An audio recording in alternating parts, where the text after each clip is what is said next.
Ice 40 बस, और क्या चाहिए उसमें। अस्सलाम वालेकुम। दुकान खोल ली मैंने, दुरूद शरीफ पढ़ लें।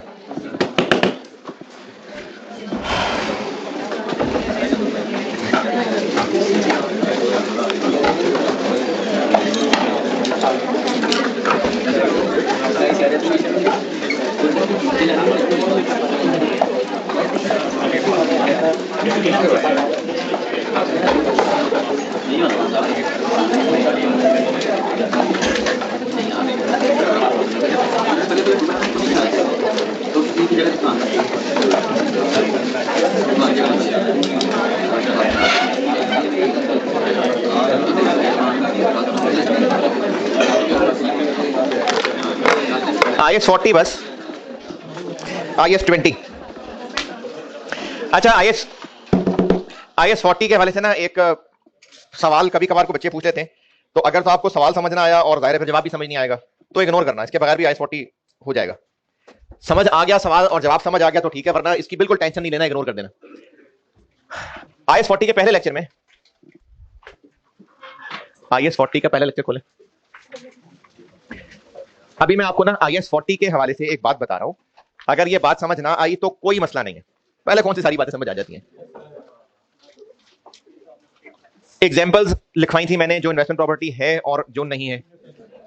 तो अगर कंपनी ए के पास एक प्रॉपर्टी है जो इसने कंपनी बी को दी है ऑपरेटिंग लीज पे, तो ये इन्वेस्टमेंट प्रॉपर्टी है।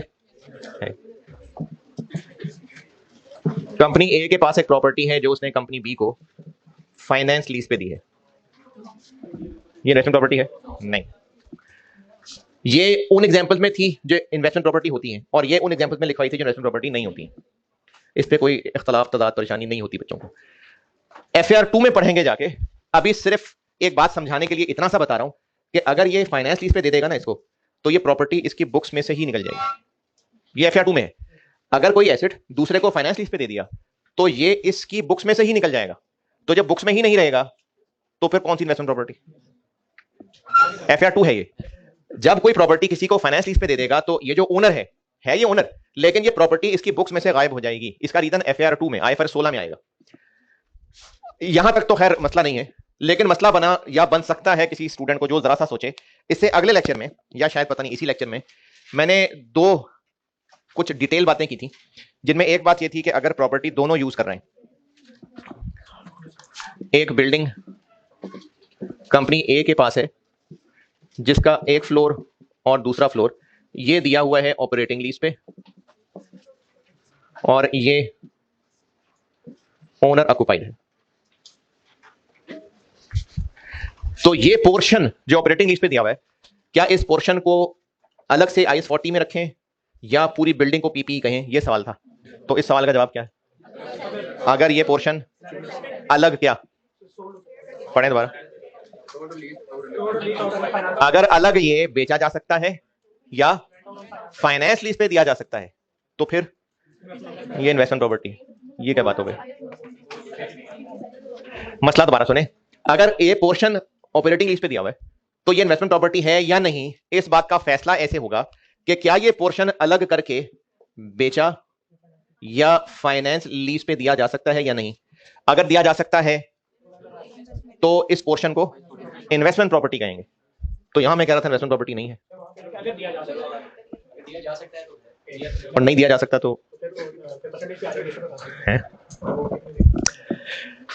अगर एक बिल्डिंग ऑपरेटिंग लीज पे दी हुई है तो वो इन्वेस्टमेंट प्रॉपर्टी है, अगर एक बिल्डिंग फाइनेंस लीज पे दी हुई है तो वो इन्वेस्टमेंट प्रॉपर्टी, और अगर दी जा सकती है तो फिर बात ही कोई नहीं है। दी जा सकती है का मसला नहीं है। अगर एक प्रॉपर्टी ऑपरेटिंग लीज पे दी हुई है तो वो इन्वेस्टमेंट प्रॉपर्टी है, और अगर कोई फाइनेंस लीज पे दी हुई है तो इन्वेस्टमेंट प्रॉपर्टी नहीं है। अब अगर कोई बिल्डिंग है जिसका एक फ्लोर ऑपरेटिंग लीज पे दिया हुआ है, तो क्या ये ऑपरेटिंग लीज पे दे देने से ये पोर्शन इन्वेस्टमेंट प्रॉपर्टी बना या नहीं, इस बात का फैसला होगा इस बात से कि क्या इसको बेच सकते हैं या फाइनेंस लीज पे दे सकते हैं कि नहीं। अगर बेच सकते हुए या फाइनेंस लीज पे दे सकते हुए तो फिर इन्वेस्टमेंट प्रॉपर्टी। तो ये क्या बात थी और ये क्या बात? उसमें दी हुई है, इसमें दी जा सकती है। जैसे दे देगा 30 या 30 दे देगा तो इन्वेस्टमेंट प्रॉपर्टी। अगर किसी को मसला ही समझ नहीं आया तो ये इग्नोर करें, कुछ नहीं बताया। और अगर किसी को मसला समझ आ रहा है तो जवाब सुन ले। अगर तो फाइनेंस लीज पे दे दी तो ये इन्वेस्टमेंट प्रॉपर्टी नहीं है, क्योंकि मैंने एफआईआर 2 की एक बात ये बताई कि ये तो उसकी बुक्स में से निकल जाएगी। इस वक्त सवाल ये है कि जो ऑपरेटिंग लीज पे दे चुके हुए हैं तो क्या ये पोर्शन इन्वेस्टमेंट प्रॉपर्टी माने या ना माने? ऑपरेटिंग लीज पे दे चुके हुए हैं, इस पोर्शन को ऑपरेटिंग लीज पे दिया हुआ है। इस सवाल का जवाब कि इसको चूंकि ऑपरेटिंग लीज पे दिया हुआ है तो क्या इस पोर्शन को इन्वेस्टमेंट प्रॉपर्टी माने या ना माने, इसका जवाब यह है कि अगर तो उसको बेच सकते हैं या किसी को फाइनेंस लीज पे दे सकते हैं। इन दोनों में कॉमन बात क्या है? बुक्स में से निकल जाएगा। तो हां, ये जो ऑपरेटिंग लीज पे दी हुई है ये फ्लोर अभी इस वक्त इन्वेस्टमेंट प्रॉपर्टी है।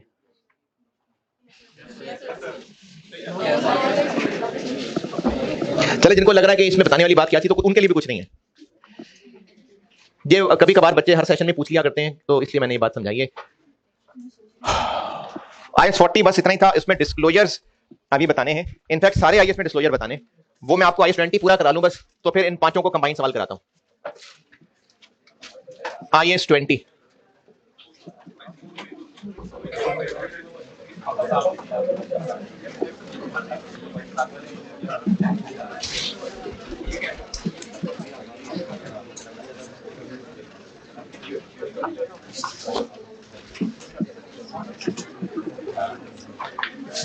IAS 20 ये जो इतना बड़ा सा नाम है, इसका निक नेम बस इतना याद कर ले, गवर्नमेंट ग्रांट। बस गवर्नमेंट ग्रांट।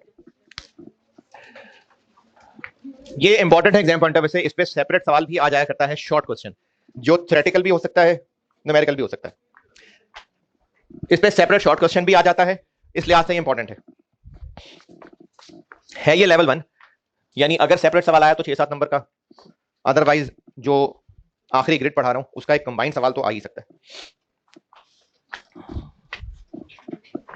इसका नाम लिख लें, पहले सांस ले लें, फिर पढ़ाता हूं आगे।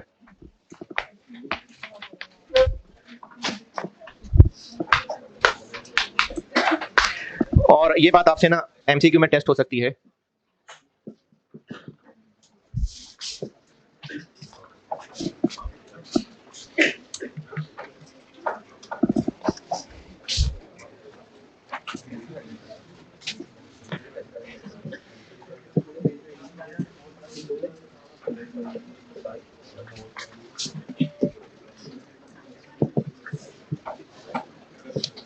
ये एमसीक्यूज में हो सकती है बात।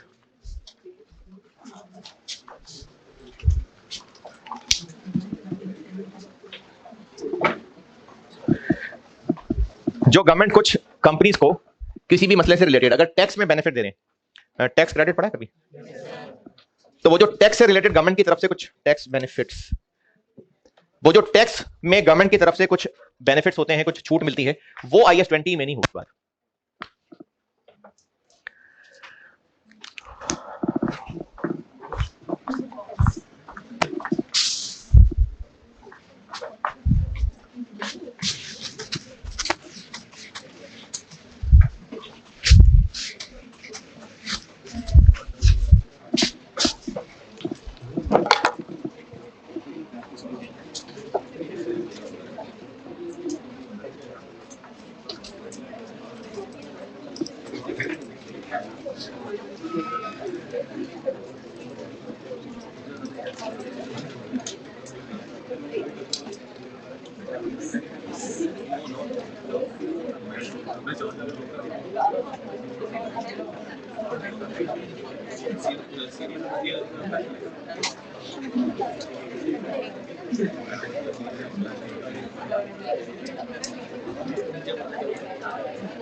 हाँ जी, यहां तक नोटेड। अच्छा, अब कुछ डेफिनेशंस बता रहा हूं। ये डेफिनेशंस अंग्रेजी भी याद करनी है आपने, एमसीक्यूज में भी काम आ सकती हैं, और समझा भी दूंगा। बिजनेसेस को गवर्नमेंट से सपोर्ट मिलती क्यों होगी? अच्छा, गवर्नमेंट से सपोर्ट कैसे मिल सकती है किसी बिजनेस को? सब्सिडी दे दे। क्या सब्सिडी क्या होती है? सब्सिडी क्या होती है? गवर्नमेंट किसी कंपनी को रॉ मटेरियल जो मार्केट से मिल रहा था, गवर्नमेंट कहे जी हम आपको सस्ते में दे देते हैं, ये सपोर्ट है। और गवर्नमेंट क्या सपोर्ट कर सकती है किसी बिजनेस को? बिजली का बिल कम कर दे, बिल्कुल ठीक है। और टैक्स नहीं। और हो सकता है किसी एरिया को डेवलप करना हो, जैसे बलूचिस्तान को अगर गवर्नमेंट चाह रही हो कि इसको डेवलप करना है, तो कंपनीज को कहें कि आप गवादर में आके फैक्ट्रीज लगाएं, तो कंपनीज कहें जी हमारे पास पैसे नहीं है, तो गवर्नमेंट कहें कि ये ले पैसे, आए फैक्ट्री लगाएं। हो सकता है जमीन मुफ्त में दे दें, तो ये गवर्नमेंट की तरफ से सपोर्ट हो सकती है। ये है टॉपिक जो इस वक्त हम पढ़ने लगे। गवर्नमेंट तो समझते हैं सब। गवर्नमेंट गवर्नमेंट क्या होती है?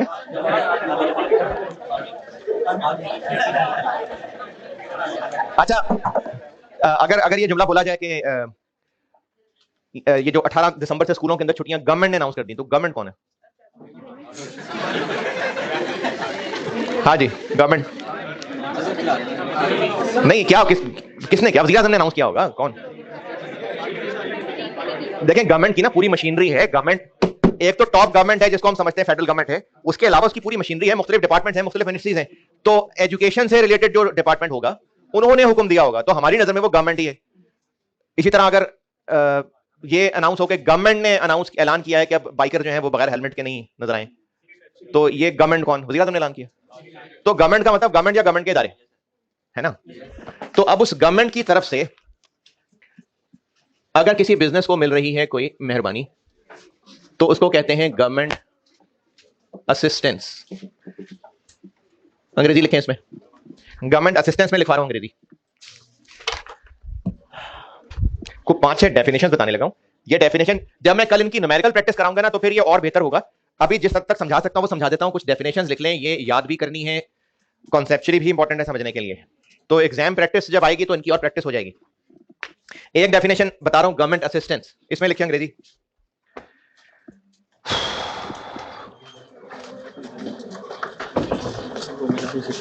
खत्म हुआ है अभी अच्छा ठीक, टाइम लगेगा कितना टाइम? अब पता नहीं, कह रहे थोड़ा आपको भाई क्या वाले अगली क्लास के बाद चेक कर देना यार।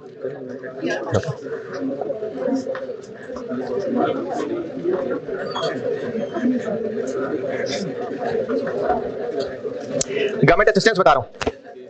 Government assistance is action by government. Government assistance is action by government,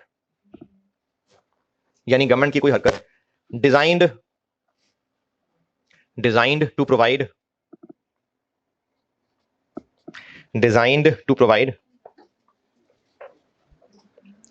an economic benefit,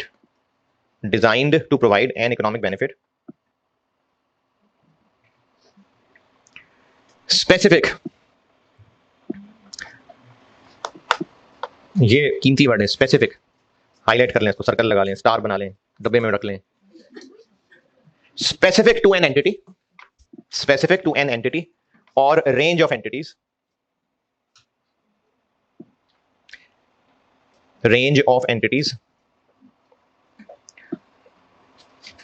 qualifying under certain criteria।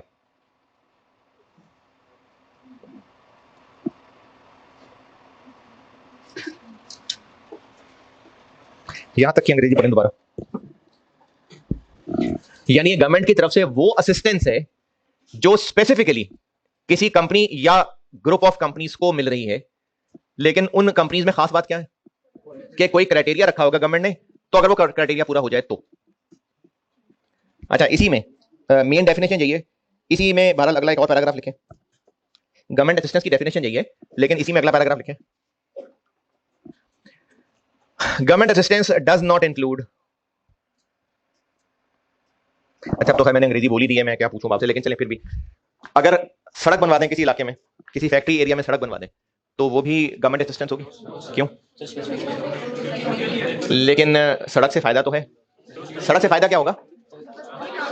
Transportation cost बचेगी, तो वो जिस एरिया में बनाई है तो वो उसी एरिया में ही है, लेकिन वहां पर फैक्ट्रीज ही हैं। हाँ सही है, फिर लोकल लोग भी तो वहां सफर कर रहे होंगे, उसका फायदा बेशक बिजनेस को पहुंच रहा है, लेकिन वो स्पेसिफिकली सिर्फ बिजनेस को बेनिफिट नहीं था। बस ये लिखवा रहा हूं अंग्रेजी आगे, government assistance does not include benefits provided indirectly, benefits provided indirectly affecting general trading conditions, affecting general trading conditions such as trading conditions such as, अच्छा सच एज के बाद ना दो बातें हैं तो अच्छा होगा, याद करने में आसानी होगी अगर सच एज के बाद दो नुक्ते लगा के नीचे बुलेट पॉइंट में लिख लें। पहला bullet point, provision of infrastructure, provision of infrastructure,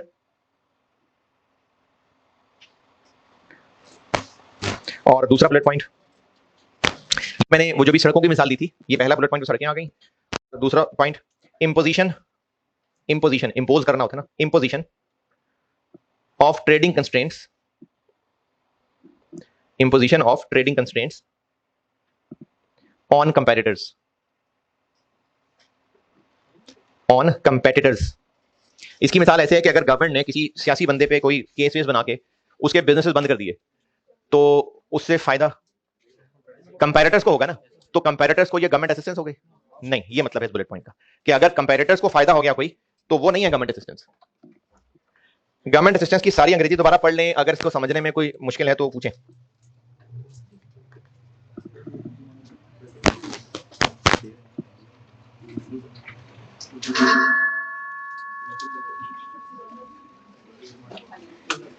ये क्या शुगर लगा रहे थे? स्क्रीन चल रही है दोनों?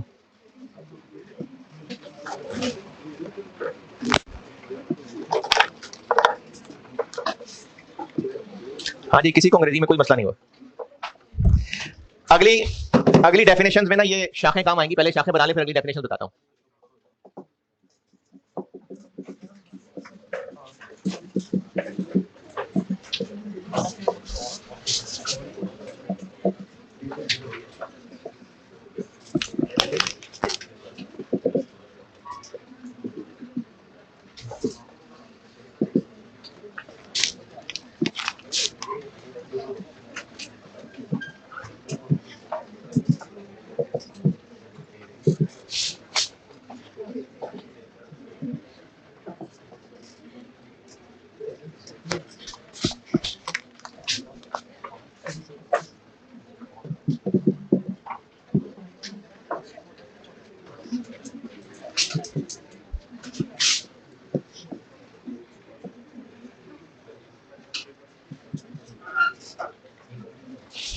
ये डिस्क्लोजर का मतलब क्या होता है, ये मैं आपको जब ये पांचवा ये कंबाइन पढ़ाने हैं ना, तो फिर तब बताने हैं डिस्क्लोजर्स क्या होते हैं।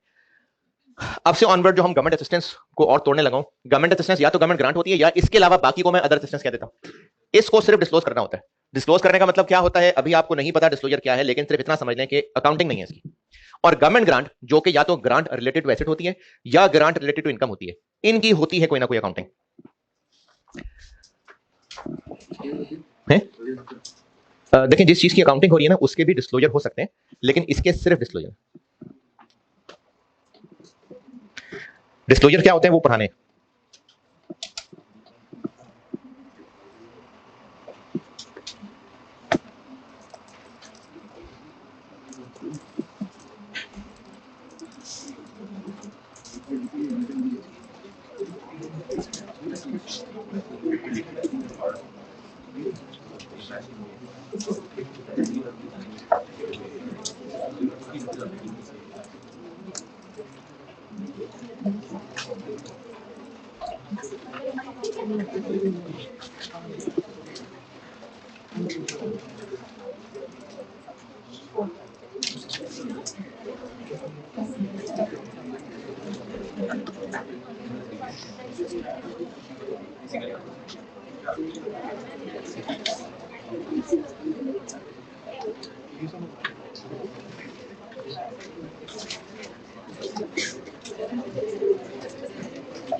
ये बना लिया। चले फिर अगली definition, government grant. Government grant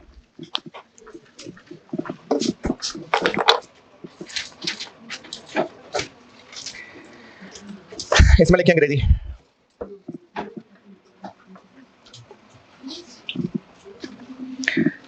it is an assistance by government.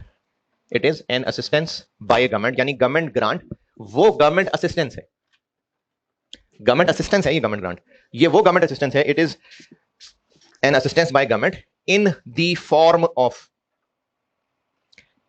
Form of transfer of resources.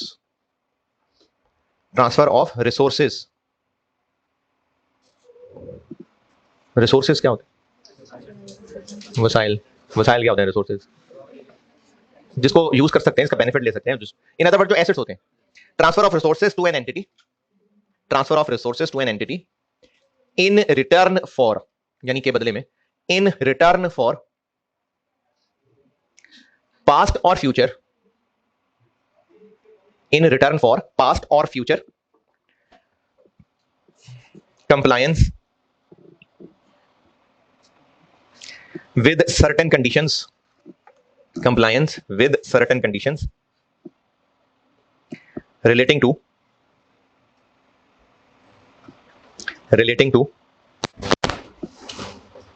operating activities of the entity, operating activities of the entity।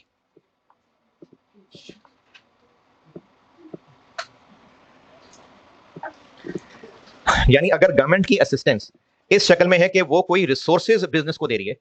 क्यों दे रही है बिजनेस को? किसके बदले में?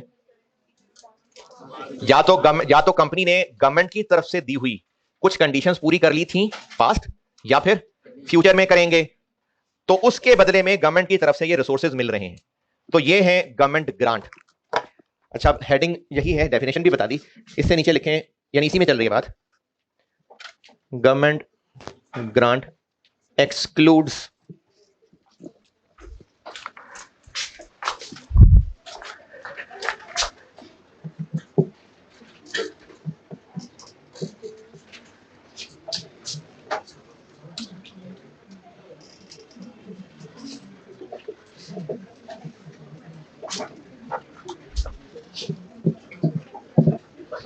Government grant. अगर गवर्नमेंट की तरफ से कुछ असिस्टेंस मिल रही है तो गवर्नमेंट ग्रांट वो नहीं है, एक्सक्लूड्स।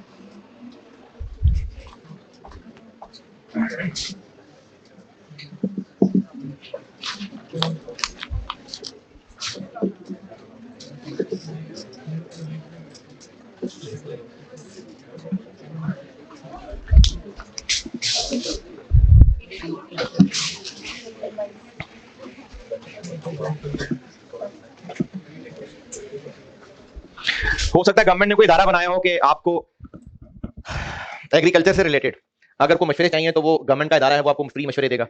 तो वो कितने के मशवरे होंगे? 1500 रुपए का। वैल्यू नहीं है ना उसकी। तो वो भी है तो गवर्नमेंट की तरफ से असिस्टेंस, लेकिन उसकी कोई वैल्यू नहीं है, तो इसलिए वो भी गवर्नमेंट ग्रांट में नहीं है। अच्छा, अगर गवर्नमेंट वो ट्रेनिंग सर्विसेज जो मार्केट से 2 लाख की मिलती हैं वो मुफ्त में ट्रेनिंग सर्विसेज दे दे, वो है गवर्नमेंट ग्रांट। तो गवर्नमेंट ग्रांट में वो असिस्टेंस शामिल नहीं है जिसकी कोई वैल्यू नहीं है। ये वाली शाख थी। जब उनकी कोई वैल्यू ही नहीं है तभी तो अकाउंट फॉर नहीं हो सकते थे। ये वो वाली शाख थी। ये जो भी शुरू में शाखें बनाई थी वो ये वाली शाख थी जिसकी वैल्यू कोई नहीं लग सकती। अच्छा, अगर एक बिजनेस है जो यूनिफॉर्म्स बेचता है, तो अगर एक गवर्नमेंट के डिपार्टमेंट यूनिफॉर्म्स बेचे और उनसे पैसे लिए तो वो गवर्नमेंट ग्रांट हो गए। पैसे मिले गवर्नमेंट से नहीं, क्योंकि वो गवर्नमेंट एज अ कस्टमर दे रहा है। तो विच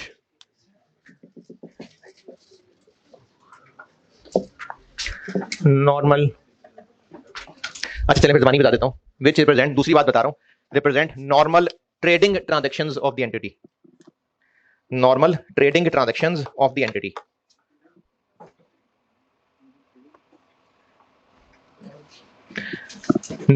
normal trading transactions of the entity. क्या जी? नहीं, वो तो ये है ही नहीं ना, वो तो असिस्टेंस ही नहीं है। Normal trading transactions of the entity, इसकी मिसाल मैंने बताई। अगर गवर्नमेंट के किसी डिपार्टमेंट को यूनिफॉर्म्स बेच दें या फर्नीचर बेच दें तो वो तो नॉर्मल ट्रांजैक्शन है। तो उसमें गवर्नमेंट एज अ कस्टमर पैसे दे रही होगी, वो नहीं है इधर।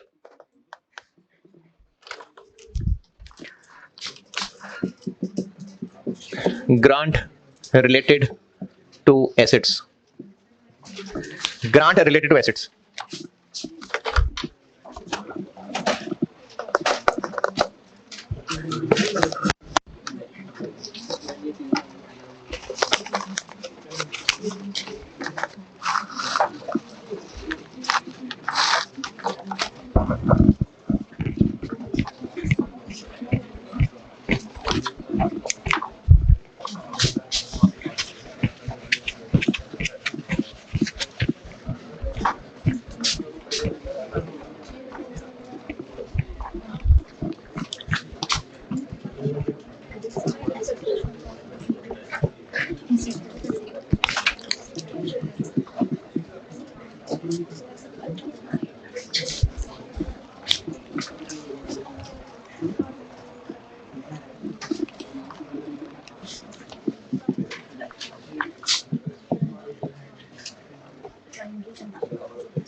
ग्रांट रिलेटेड टू एसेट वो है जिसमें क्वालिफाइंग एंटिटी के लिए,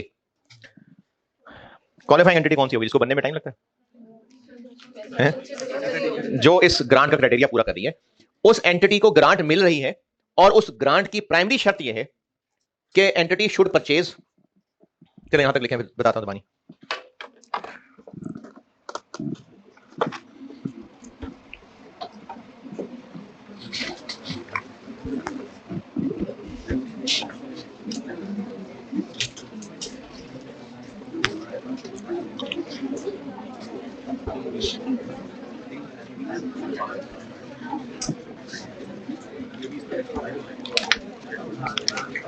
शुड परचेज, कंस्ट्रक्ट और अदरवाइज एक्वायर। शुड से आगे चलना, शुड के आगे कुछ तो होगा ना, तो जो शुड के आगे होगा वो अब आ रहा है। शुड परचेज, कंस्ट्रक्ट और अदरवाइज एक्वायर। परचेज, कंस्ट्रक्ट और अदरवाइज एक्वायर। अच्छा, ये कोई अगला पॉइंट नहीं है, ये शुड के आगे जो करना चाहिए, क्या करना चाहिए, वो आगे आ रहा है। परचेज, कंस्ट्रक्ट और otherwise acquire long term assets. Long term assets कहां से? परचेज, कंस्ट्रक्ट और otherwise acquire long term assets. यानी अगर पैसे मिल रहे हैं कि फैक्ट्री की जमीन खरीदनी है तो वो ग्रांट रिलेटेड टू एसेट है, और अगर पैसे मिल रहे हैं कि रॉ मटेरियल खरीदना है तो फिर वो ग्रांट रिलेटेड टू एसेट नहीं है। क्यों नहीं है? क्योंकि रॉ मटेरियल, अंग्रेजी पढ़े ना, लॉन्ग टर्म एसेट्स नहीं है ना। तो अगर पैसे इसलिए मिल रहे हैं ताकि हम कोई लॉन्ग टर्म एसेट यानी कोई लैंड, बिल्डिंग, मशीनरी ये खरीदना है, इसलिए गवर्नमेंट से पैसे मिल रहे हैं, तो ये ग्रांट रिलेटेड टू एसेट है। अगर रॉ मटेरियल खरीदने के लिए पैसे मिल रहे हैं तो नहीं है ग्रांट रिलेटेड टू एसेट। अच्छा, इसकी डेफिनेशन यही है, लेकिन इसी में आगे अगला पैराग्राफ लिखें। Subsidiary conditions, subsidiary conditions may also be attached, यानी गवर्नमेंट कुछ और शर्तें भी लगा सकती है। प्राइमरी शर्त क्या है? लॉन्ग टर्म एसेट खरीदना। कुछ और शर्तें भी हो सकती हैं। Subsidiary conditions may also be attached, restricting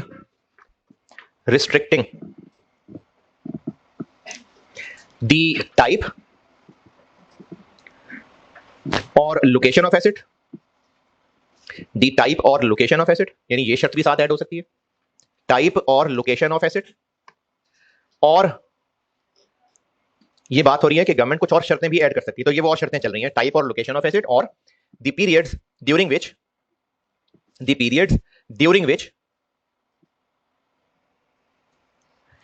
they are to be acquired और held। यानी हो सकता है ये शर्त भी लगाई हो कि 2024 तक मैक्सिमम खरीदना है, उसे लेट नहीं करना, या एक बार खरीद लें तो 10 साल से कम अरसे में बेचना नहीं है इसको, तो ये भी साथ शर्त लग सकती है। ग्रांट रिलेटेड टू इनकम, ये उम्मीद तो है कि अंग्रेजी पढ़ के समझ आ जाएगी।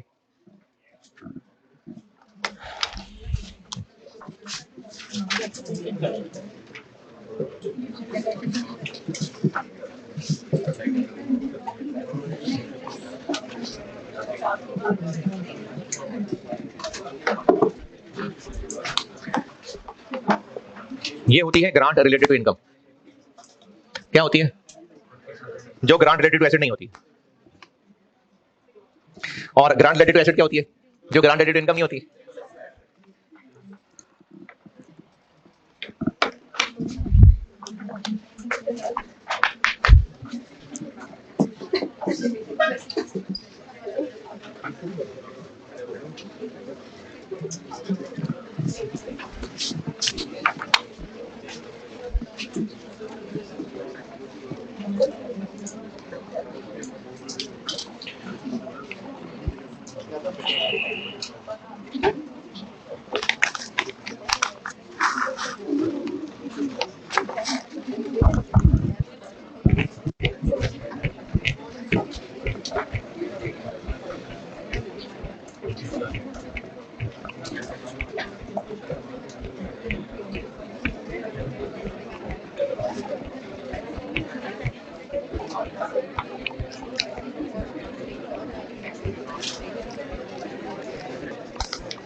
ये लिखा।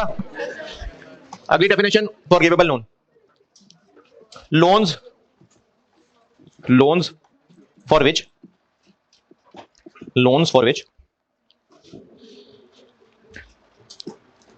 the lender, बल्कि लोन्स नहीं, लोन बस, loan for which the lender undertakes undertakes का मतलब वादा करना, टू वेव माफ करना, WAIVE, रीपेमेंट। यानी वो लोन है जिसमें लेंडर वादा करता है कि वो लोन की रीपेमेंट माफ कर देगा अंडर सर्टेन प्रेस्क्राइब्ड कंडीशंस।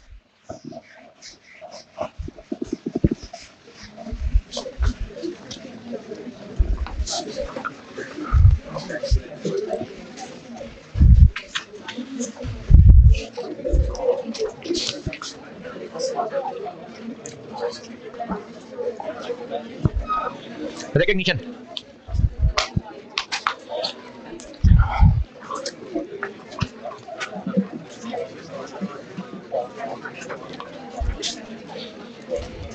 किसकी रिकग्निशन?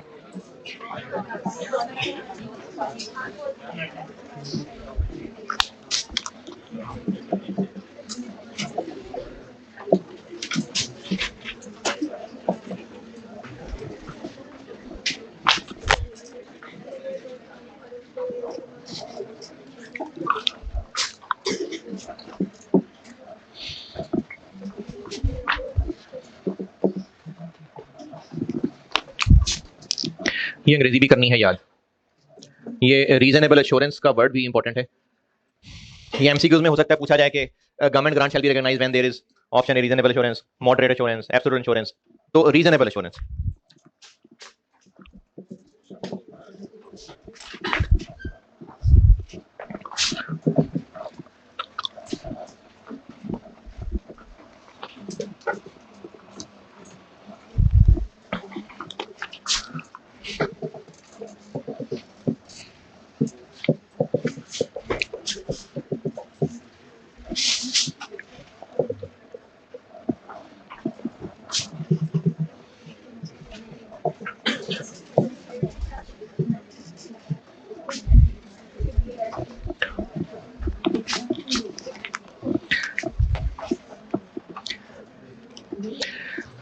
अगर वजीर साहब कोई ग्रांट का ऐलान करेंगे तो जेब में पैसे तो लेके आए नहीं होंगे, किसी को पैसे पकड़ा दें। ऐलान हो जाएगा, फिर कोई फॉर्म वगैरह भरने होंगे। तो जब ये यकीन हो जाए कि ग्रांट मिल जाएगी, ग्रांट विल बी रिसीव्ड, और ये यकीन हो जाए कि जो शर्तें गवर्नमेंट ने लगाई हैं वो हम पूरी भी कर लेंगे, तो government grant shall be recognized. Recognize का मतलब होता है कि इसको रिकॉर्ड कर लेंगे। यानी इस बात का मतलब यह है कि ग्रांट रिसीवेबल डेबिट हो जाएगी,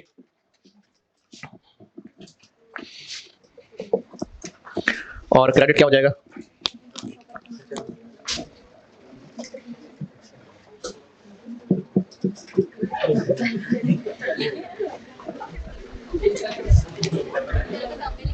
हाँ लिखे लिखे।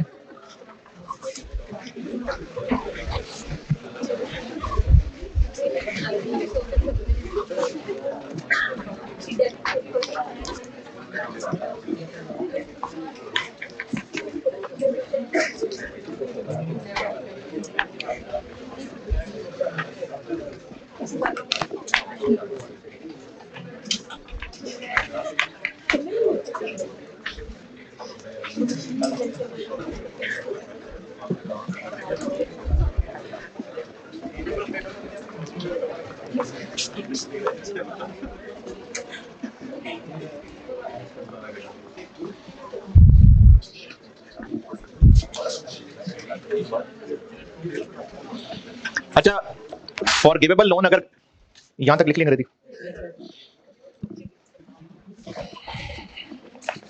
ये समझ क्रेडिट अभी नहीं है ना, वो कल बताना है। इसमें अगर ग्रांट रिलेटेड टू एसेट हो तो क्या क्रेडिट होता है, ग्रांट रिलेटेड टू इनकम हो तो क्या क्रेडिट होता है, तो ये चीजें भी पढ़नी है। तो डैश लगा दें ना, लिखे कल बताऊंगा। अगर गवर्नमेंट से लोन मिला है तो वो लोन है कि गवर्नमेंट ग्रांट है? लोन है। और अगर वो फॉरगिवेबल लोन है तो भी लोन है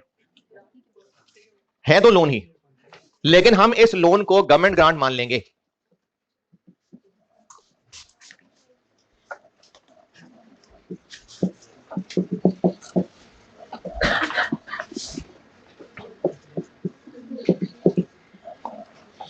देयर इज रीजनेबल एश्योरेंस किस बात की? कि grant will be received. Government क्यों माफ कर देगी? क्योंकि हम वो कंडीशन पूरी कर लेंगे। तो when there is reasonable assurance that entity will meet the conditions for forgiveness of loan। यानी अगर हमें ये रीजनेबल एश्योरेंस है कि हम वो हरकतें कर लेंगे कि हम लोन माफी के हकदार बन जाएं, तो फिर उस लोन को हम गवर्नमेंट ग्रांट रिकॉग्नाइज कर लेंगे। यानी क्या डेबिट? पहले ये क्या था? लोन। अब ये माफ होने लगा है तो लोन डेबिट हो जाएगा। देखें यहां तो रिसीवेबल बनाया है ना। रिसीवेबल क्यों बनाया? क्योंकि पैसे मिलने हैं, तो यहां पैसे मिलने हैं। ये तो लोन था जो वापस होने लगा है। और क्रेडिट कल बताऊंगा।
ये लोन, ये वाला लोन नहीं है, ये और चीज है, ये और चीज है।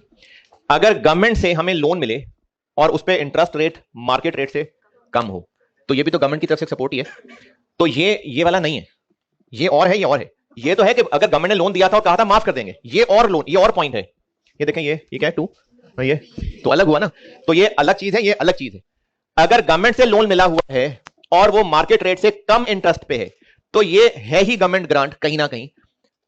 इसमें अमाउंट कैसे कैलकुलेट होनी है, ये इसकी कैलकुलेशन की डिटेल तो आपसे नहीं टेस्ट होगी इंशाल्लाह, लेकिन जिस हद तक हो सकती है वो बता रहा हूं। नहीं अभी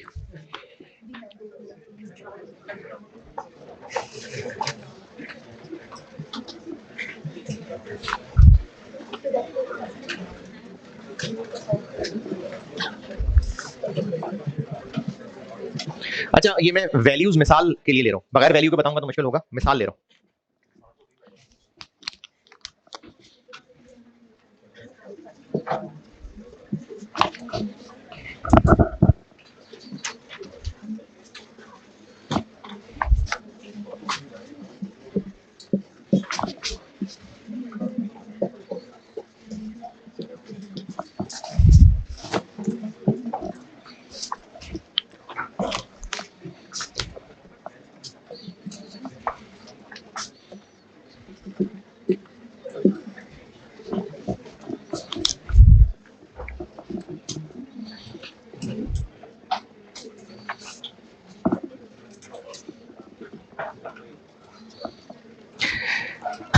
इसका मतलब यह है कि हमने गवर्नमेंट से लोन लिया है अगर 100, तो कल को वापस तो 100 से ज्यादा करना होगा ना, कि नहीं? क्यों? जितना कल को वापस करना है इंटरेस्ट समेत, उस सब की प्रेजेंट वैल्यू निकाली जाएगी मार्केट इंटरेस्ट रेट पे। जो आंसर आएगा, मिसाल लिया मैंने कि वो 85 है, तो जो उनका डिफरेंस है वो गवर्नमेंट ग्रांट। ये क्यों है? इसके लिए ना IFRS 9 है एक चीज, जो आप बड़े हो जाएंगे थोड़े से, बस FAR 2 में तो वहां पढ़ेंगे आपको। ये IFRS 9 वाली तो नहीं बात टेस्ट होगी, लेकिन बहरहाल ये आपको जरूर पता होना चाहिए कि अगर हमने गवर्नमेंट से सस्ता लोन लिया है, तो जो उस सस्ते होने का बेनिफिट है, वो बेनिफिट कैलकुलेट कैसे हो रहा है? जो एक्चुअल लोन अमाउंट है, यानी जितना लोन लिया है, उसमें से माइनस करेंगे क्या? जो कल को हमने गवर्नमेंट को पैसे वापस करने होंगे, उसकी present value market interest rate पे डिस्काउंट करके, तो जो डिफरेंस आएगा वो गवर्नमेंट ग्रांट। जी बस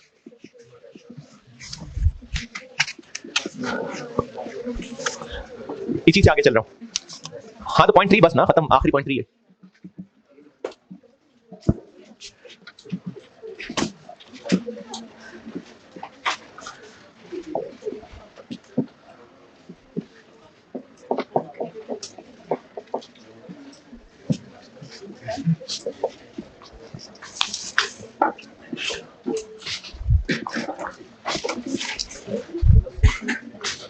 रिकग्निशन यही है। कल मैं इसकी अकाउंटिंग बताता हूं, कैलकुलेशंस, तो फिर इन एंट्रीज की भी प्रैक्टिस हो जाएगी कल। ठीक है जी, अल्लाह हाफिज।